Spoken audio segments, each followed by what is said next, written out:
Le mot carbone provient du latin carbo, qui signifie charbon.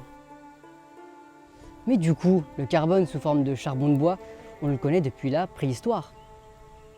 Cet atome faisant partie des groupes des non-métaux est un des éléments les plus importants pour notre vie.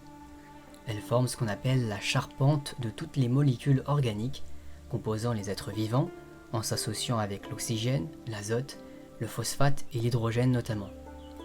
Elle est présente sur Terre dans une multitude de formes.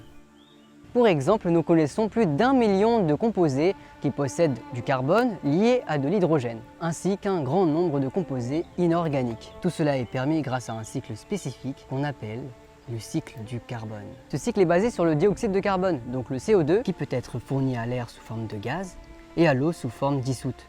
Les plantes terrestres utilisent le dioxyde de carbone de l'atmosphère pour créer l'oxygène qui permettra la vie animale.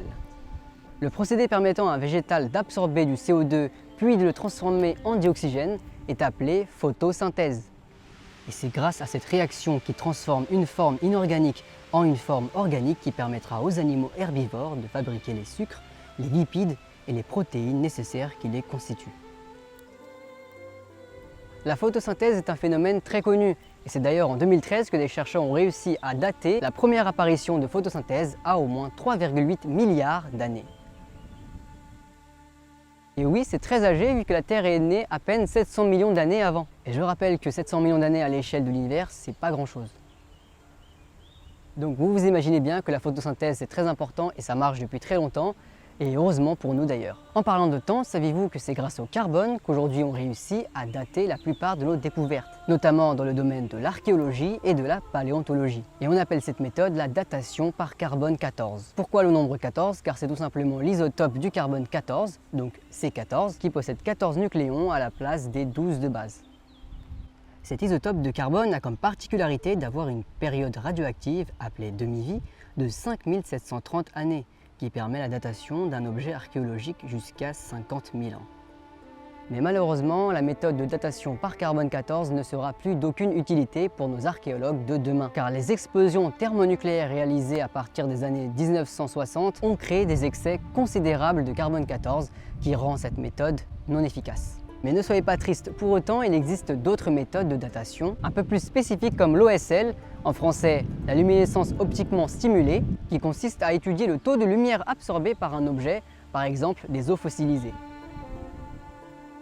Je vous disais que le carbone est très répandu sur Terre, mais sous quelle forme? Dans la nature, le carbone cristallin pur, c'est-à-dire pas les dérivés, que ce soit le pétrole, le plastique ou autre, on parle bien de carbone pur, existe sous la forme de diamant et de graphite. Ce sont ce qu'on appelle ces deux formes allotropiques. Et c'est d'ailleurs le célèbre chimiste français Antoine Lavoisier qui démontra que le diamant est une forme de carbone en 1772 et il en sera de même 6 ans plus tard pour le graphite. En ce qui concerne ses applications, le diamant est employé en joaillerie et dans l'industrie pour sa dureté. Et vous n'êtes pas sans savoir que le diamant est le composant le plus dur qu'on connaisse à l'heure actuelle. C'est le plus haut placé sur l'échelle de Mohs. Le graphite, quant à lui, est employé comme lubrifiant pour fabriquer des creusets. Bien évidemment, on va le retrouver dans les mines de crayon. Sous forme composée, les applications du carbone sont extrêmement nombreuses. Le CO2, par exemple, est notamment employé dans les boissons pour ajouter des bulles de gaz, mais aussi dans les extincteurs ou encore comme réfrigérant sous forme de glace sèche d'une température de 78,5 degrés, appelée aussi carboglace.